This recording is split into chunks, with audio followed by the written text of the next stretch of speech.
Anthony Dylan, the cold slice. Ooh.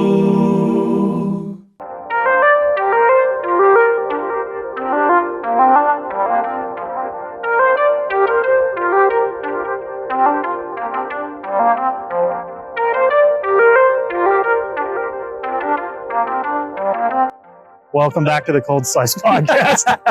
We're keeping that in for sure. Hey guys. Welcome back to the Cold Slice Podcast. As you can see, we're actually in Portland today.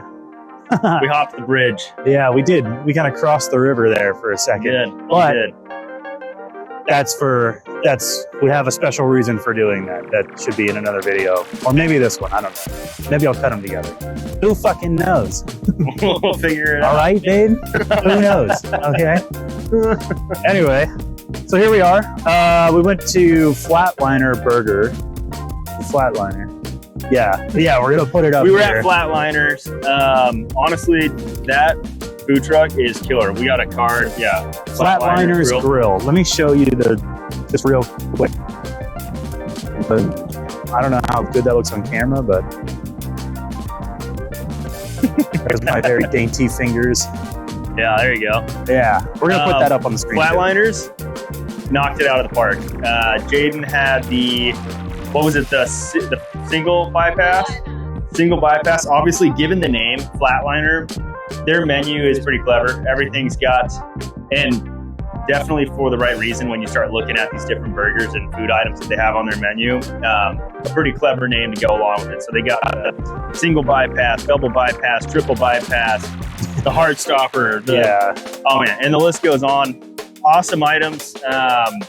Pretty decent menu, actually. I mean, they have some... It's a large menu. They got a Philly cheesesteak on there. They have another version of the Philly cheesesteak on there as well. Yeah. The chicken Philly. Chicken, yeah. And to top all that off, they're a local family, which is what I love about what we do, is that we get to meet these people who are, they're literally just these people that go to work every day and they have a dream. And I mean, these guys just sling out some killer food too. Yeah, totally. Yeah. I mean, she was saying her name was Blaine. She was running it. She's co-owner with her husband.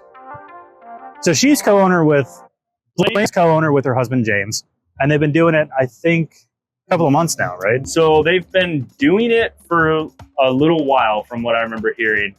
But they were mainly doing catering and whatnot. And then they talked about it for the last, I think it was over the last year or so. They were like, maybe we should do a food truck, kind of tossing the idea around, finally decided to pull the trigger on it. And so they've been in this now permanent location for the last 2 months, I believe. So most everything in that area, with the exception of probably one, I would say, have pretty recently been put up. So it's kind of cool. It's off of 4th Plain.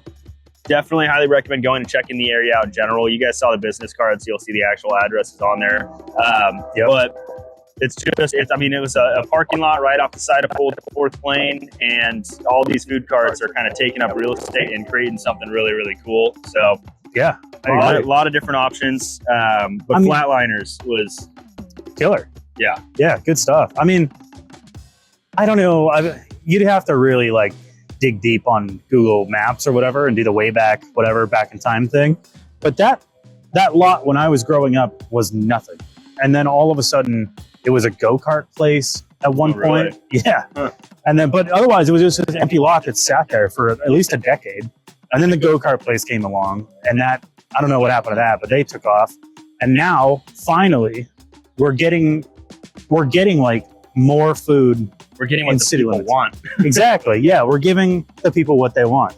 And as a city, I think that's incredible. It just shows the Orchards area itself has grown so much.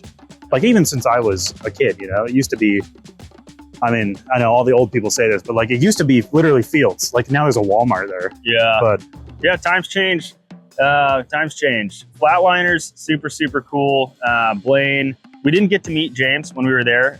Because he's a coach for Little League. Yeah, he's Little League coach, and they have, I think she said that they have 5 kids. So 3 or so of them were running off for finals for their game. So best of luck to that. Yes. That's super exciting. But We did find out that between Blaine and James, the two of them, they have roughly, give or take, probably more, she was saying, but about 15 years of restaurant experience, industry experience, I should say.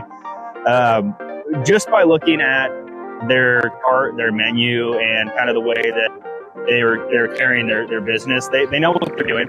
They have regulars that are coming up too, so we didn't have a chance to speak with any of the regulars because they were too busy grabbing their burgers and running. But it was also hot as fuck outside it was today. super hot earlier today. Yeah, so it was hard to talk, honestly. And honestly, you got to feel for the people working in the food carts, because I mean, if it's as hot as it was for us out there, I'm sure it is not warm in there. No, we did get a little hint that they're. Obviously, they started this food truck. The whole idea started out as like a joke, like, oh, what if we started a food cart, right? So as we're standing there talking with Blaine, she was hinting with a big emphasis on maybe, that they're now looking for a brick and mortar. Yep. So that would be pretty fucking cool. So keep your eye out. Go help fund that. Go check them out. Obviously, go buy their Heart Stopper.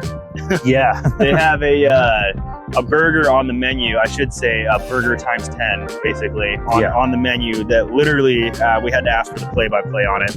It's a 10 it's got 10 quarter-pound patties, 20 slices of bacon, 10 slices of cheese, and it's got nacho cheese on top of that as well. And it's $40. It's $40. Worth it. Well worth it. I mean, that's like you want to feed your family or small village or whatnot, you can get that, and then you call it good. Everyone gets a quarter. Everyone's heart stopped that night. Yeah, she was saying it takes up the whole grill for like one order of that burger. So that's crazy. She was saying it started out, kind of as like a gimmick, but then it became such a big deal that now regulars are coming in and they order that burger. So definitely something to try out. It'd be fun to bring by and show people. Definitely. They also they've got a couple burgers on there with like Reaper sauce, and I think they're big on their seasoning and the sauce. Yeah, they have a secret sauce, so we're not going to go into details about that, but we will say that a lot of their seasoning and sauces incorporate ghost pepper. She mentioned quite a few other peppers, all of which will, make a regular person turn and run. It can be spicy if you want it spicy. Yeah. And that's why a lot of the regulars are going towards, what was the other pepper? The Reaper was the Carolina Reaper. Yeah. Hence the name. Ghost pepper. Got that ghost pepper in Texas or Sonoma or something. Somewhere. Started with a T. I don't know. It's on there, but. Scorpion. So I'm not even close. Yeah, I don't even know what that is, but yeah, she was like, those ones will fuck you up. She's like, just letting you guys know. Had never heard of that before, but the fact that it came after Carolina and then ghost pepper made me believe it to be hot. It said scorpion. That doesn't sound like warm and inviting. As a pepper. So not really. I'd imagine that incorporating that into a sauce or your seasoning, whatever, like it can be sparse with it. Have some kick. Some people really love that. I mean, and obviously there's a market for it. And people, she was telling us while we were there. She was like, some people come by and like that's all they order. And she's like, that's what we make all the time. Like people love the Reaper sauce that they have. Like, she was talking about some regulars that come in for that. Which, to come on the scene so quickly, and in 2 months you have A, regulars in general, and B, people love the sauce that you're making. I think that's a big deal for food carts, let alone a restaurant. Oh yeah. Oh yeah. So they got a lot of events coming up here too. They got the Washougal motocross that's going off here pretty soon. So be on the lookout for that. If you guys ride bikes or you got family friends that are going to be there, be on the lookout for their cart because they'll be set up. Also, the UTV takeover. That now that we're on camera and live, I'm drawing a blank on where it's actually at. Oregon. Coos Bay. Come on, thank you. Coos Bay. So if you're from around here and you've grew up in a family that had quads, or you spent any time at Sand Lake, any of those places, Coos Bay has been on your radar. If you haven't been before, it's a big deal. Awesome time. Well, UTV takeover goes, it's like kind of a week long, I think. I think so. Give or take. Never been myself. I have had some family friends that have gone and participated. Looks like a blast from what I see. So if anybody's heading down for that, also be on the lookout for Flatliners because they will be down there slinging burgers and making some real good food. So. Absolutely. And check them out. Fourth Plane out in the Orchards area. We're going to put up their address right about there or something like that. So you'll see it. You'll see it. I'm sure you will.